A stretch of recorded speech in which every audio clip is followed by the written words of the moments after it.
All right, this is MELS 604, Group 1. We are completing the case study number 1 on differing perceptions of effective teachers. Carla is not with us at this moment. It's Allison, Matthew, and Stacy. All right. We'll start with the challenge question first. It says, analyze the behavior of the principal in this case. What would you advise him to do at this point? All right. Anybody want to start?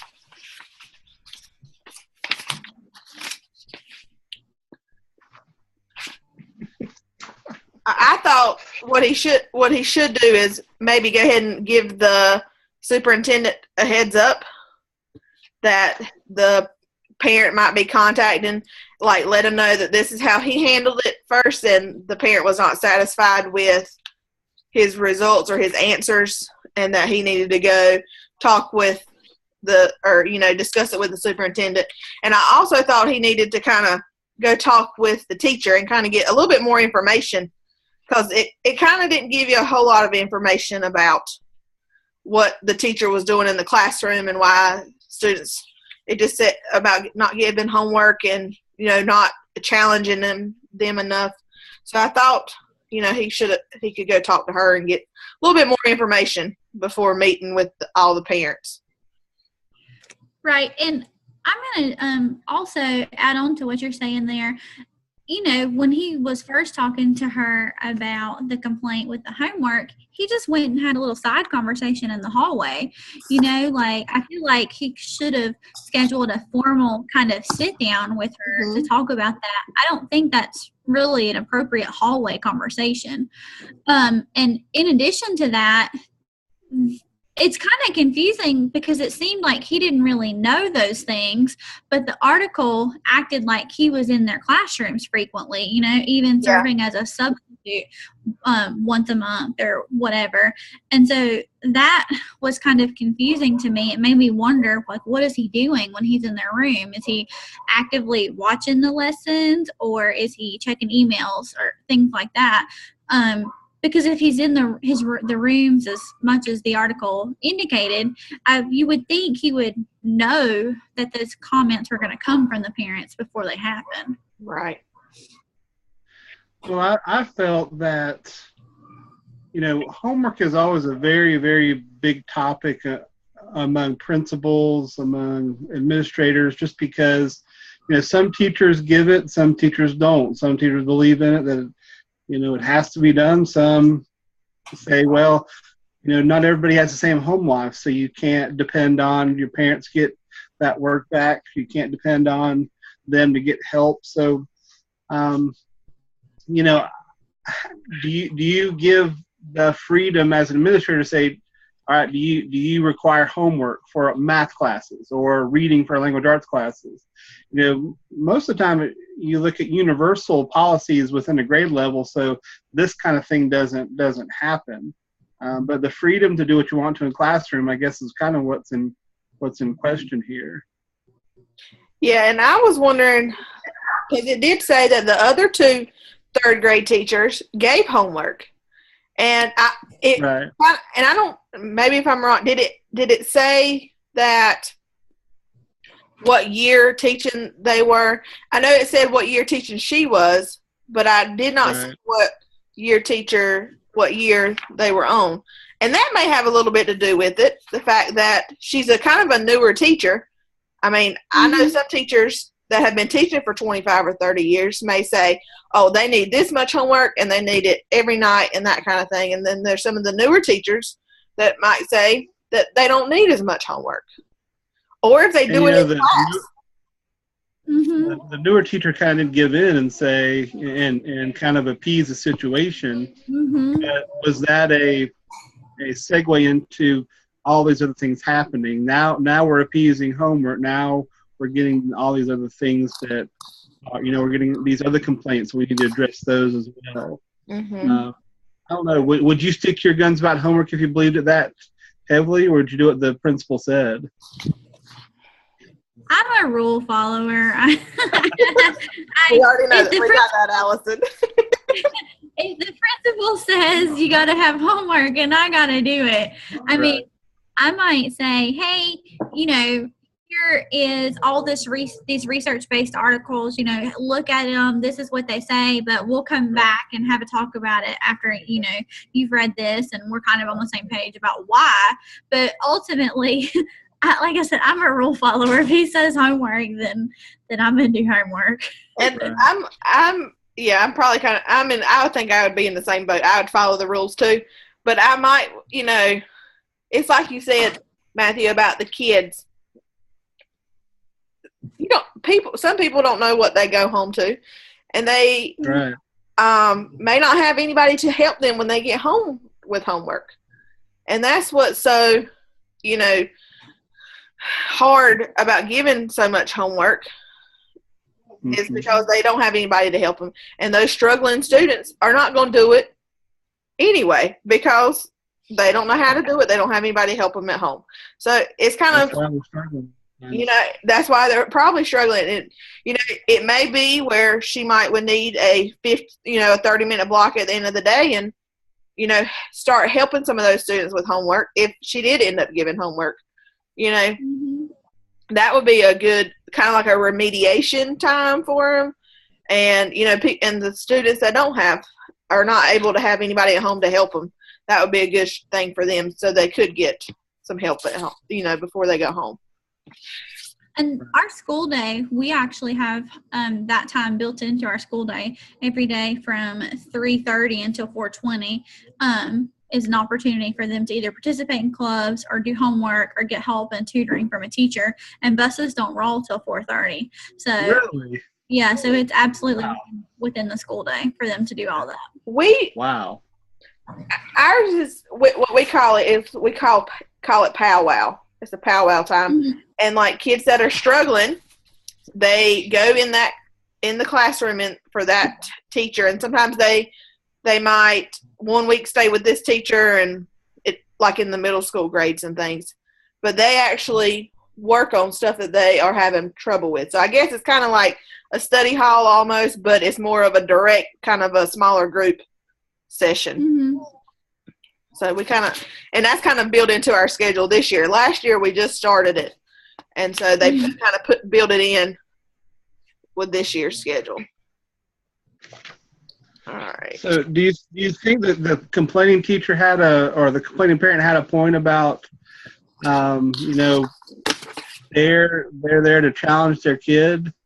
And I mean, I know that sounds, and it doesn't sound bad, but I feel like he does have a point with, my kid needs to be challenged. But I think most schools are set up to where if there is that problem, then they can have other people step in, like, AID specialists step in if that's the case. Because if she's got that much of a parent involvement, you would think that she was pretty academically accelerated to be able to do that kind of stuff. So, most schools have something set up to where that happens, and I think they don't really give you enough information in the article about the school itself to be able to handle those problems. They want you to, if you're that young teacher and that's me, and you want to connect with all the kids, and they said that one of the parents spoke and said, my kid finally likes coming to school and is enjoying the class, and the teacher's connecting, but there's always that negative side that you're not meeting everybody's needs because you may not be pushing some of the kids as hard as they need to go. Yeah, that's fine. And I think that's part of the community that this school serves, because it seems to be an affluent area, and because the parents who are struggling, they're not going to be able to come in for those meetings. So it's the stay-at-home moms, it's the people with the flexible schedules that are upper end of the income chain that were able to come to those meetings. So you would think, just based on that the school would have the resources to pay for the AIG or the extra programs and things like that in order to challenge and meet all the kids' needs. You would think that, wouldn't you, that the principal would know some of that stuff to be able to talk to the parent about I mean, I think this is probably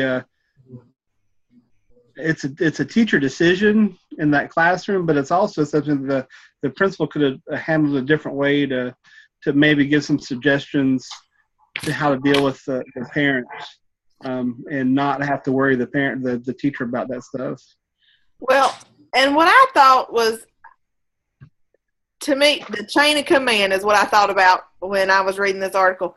I thought that the parent said, he could have called the principal like he did, but the principal should have said, well, you might need to contact the teacher first, find out what's going on, set up a conference, meet with because there was about 4 or 5 parents that were, or might have been more than that, having issues with it. Then they should have contacted the teacher first and, had a conference with them. And then, after a couple of weeks, if things didn't change, then go to the principal and let the principal, let him handle the situation.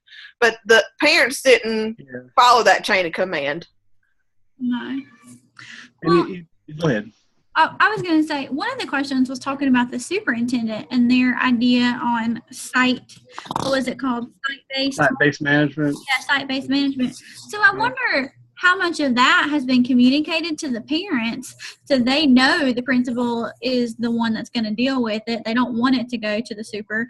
And so maybe that's why the parent jumped the gun and just automatically contacted the principal, is because they know about the site-based management.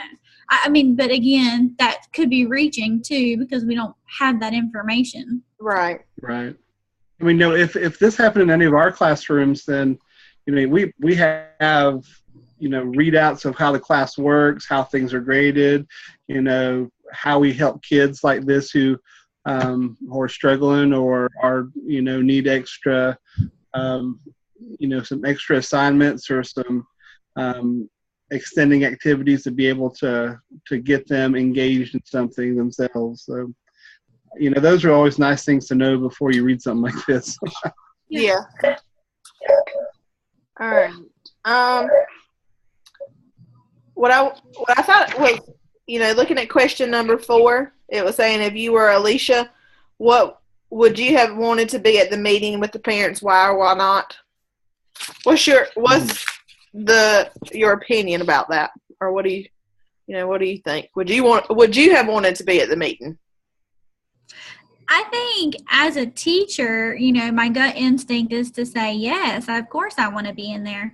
However, I think as an administrator, I'm not sure that gut reaction is the best, because it seems like it's going to put the teacher on the defensive, and it's going to be teacher versus parent, and I'm just not sure how that would go. I'm not sure if it would be really productive. Yeah. So I want to be there, as the teacher, if that was my class, I would want to be there, but I think it's probably maybe best that she wasn't. Yeah. That was kind of the way I was feeling. I would want to, because I would want to defend myself, as the teacher, and I would want to explain, why I was not given homework, or, and explain, try to figure out why the parents were saying that their children were not challenged enough, because it seemed to me that the parents had not really communicated with the teacher at all. And so the parent didn't really know what was going on until the principal come, is my understanding, is what I kind of read through with the article, that, she didn't really know what was going on and what the issues were until the principal come and talked to her about it. So, I mean, I would want to have defended myself, but like you said, it probably would not have been too productive, and it might have raised more issues than there already. Anytime you're in a group of parents, anytime you're in a group of parents, it makes it can be challenging when people are upset about things. Yeah. If I think that Allison was talking about how if you would have just communicated with the teacher and had those meetings set before, and even had the principal and the one parent at a time and the teacher in there, then I think it's been a little bit more productive that way. And you could explain to different points of view different things, because I think if you try to explain multiple points of view at once to a lot of different people who have different concerns, then they all kind of gang up on, if you say one thing wrong, then they try to attack that.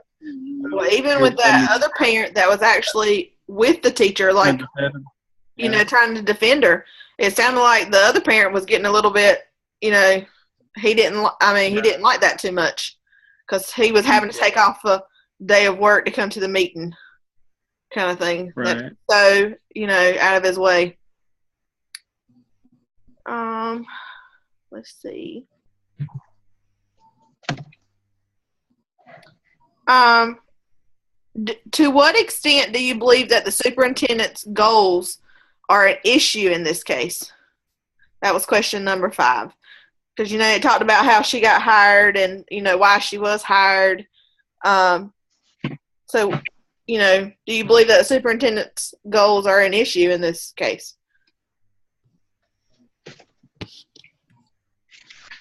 I don't know. It sounds like she went up the chain of command pretty quickly.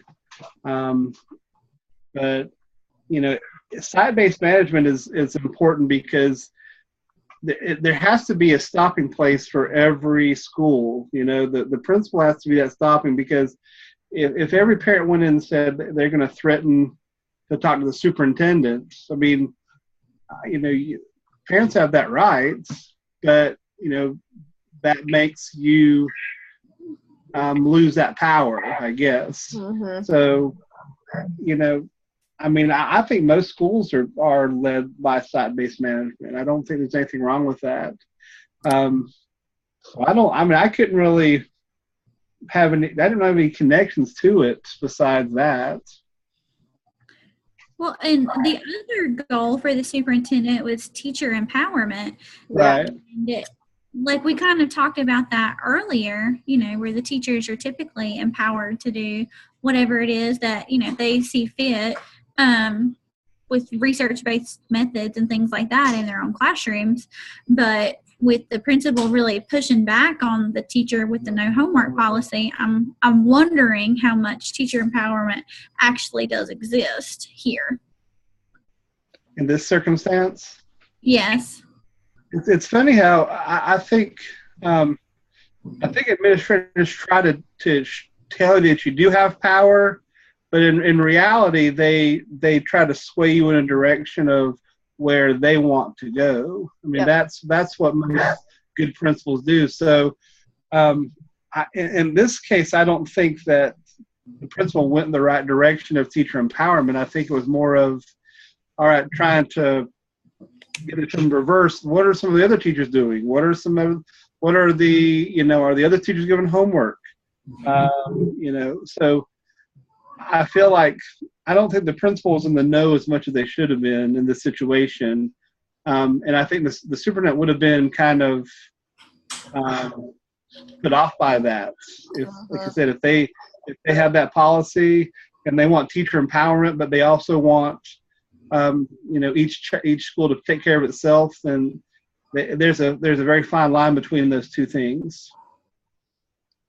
Yeah, I agree, because like Allison said earlier, as much as he said he was in that classroom or in the classrooms, he should have known what was going on before the parent called. He should have known that she wasn't given homework, or but it sounded like her evaluations, like they talked about the evaluation, that she was getting good evaluations. Right. So that kind of threw me off a little bit, as far as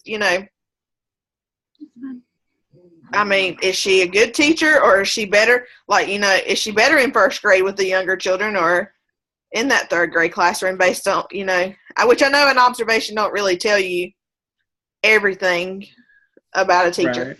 Right. It's just a tool to use. But, that was kind of what I was a little bit thrown off, because he mentioned that in the meeting with the parents about the, the summative and the formative assessment or evaluations.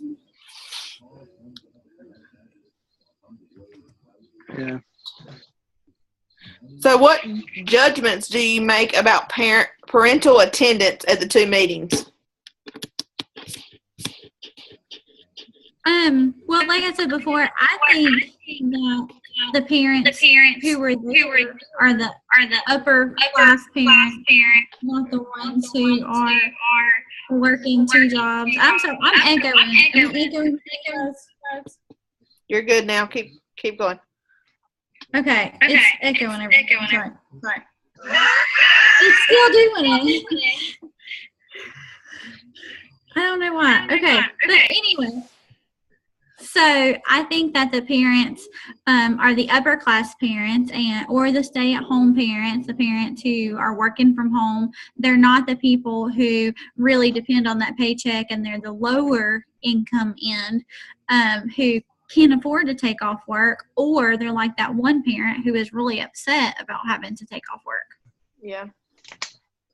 And it was interesting that, over the half of the class, parents, over half, it seemed like over half, were pretty happy with what was going on. And it could have been where, they couldn't get there, or, they are really happy with how she's doing. And, it probably is a lot easier on parents to say, oh, goodness, I'm so glad we don't have homework tonight, so we don't have to spend, 2 hours doing homework. So, you look at it, it's kind of tit for tat, which, depends on the way you look at it. Did it say that the child was upset about it, or just the parent?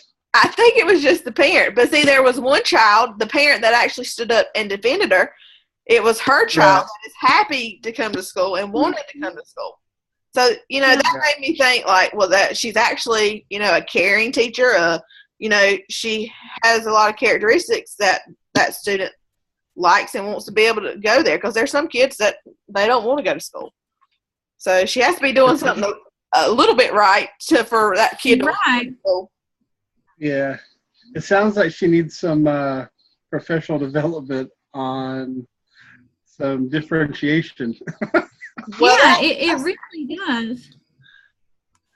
But the crazy thing is typically, in the elementary school, they are awesome at differentiation. Yeah. You know what I mean?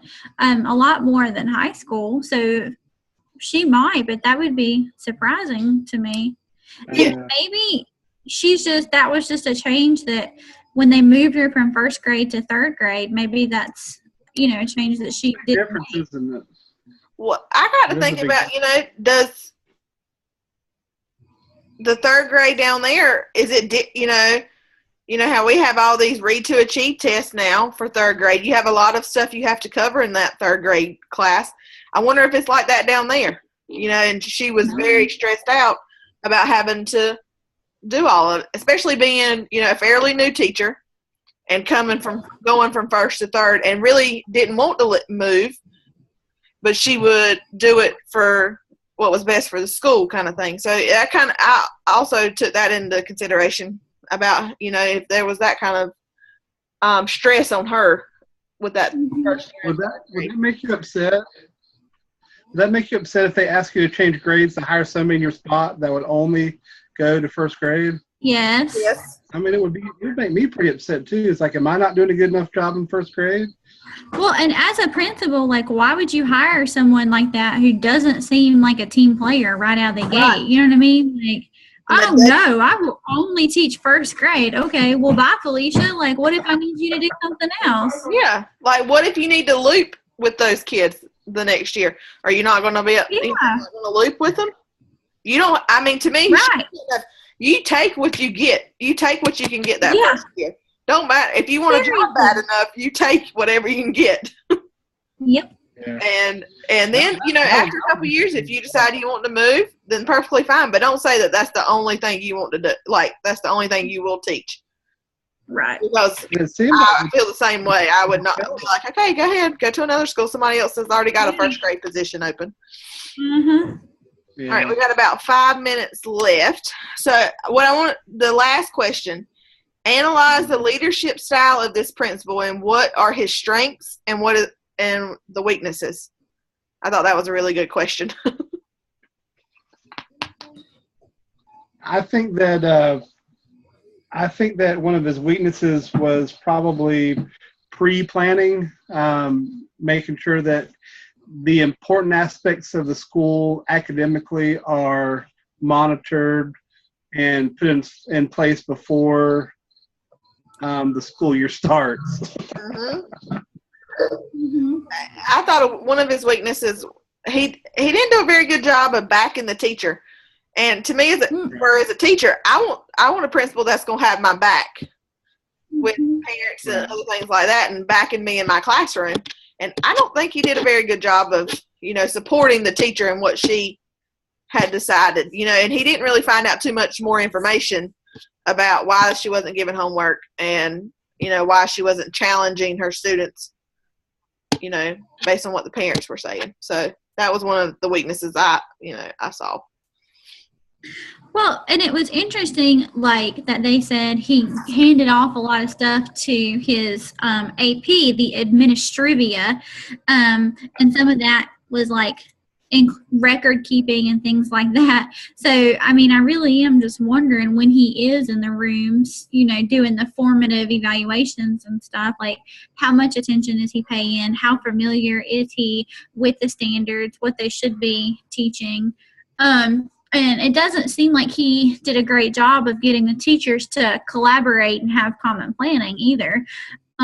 If he's the one going from the teacher in question to the other third grade teachers asking them, oh, hey, do you have homework? And the teacher isn't doing that. He's doing it for. Yeah. Yeah. All right. Is there anything? Go ahead. Oh, go ahead. No, you go ahead. I was saying that the teacher empowerment part of that does seem to be a little bit lacking, doesn't it?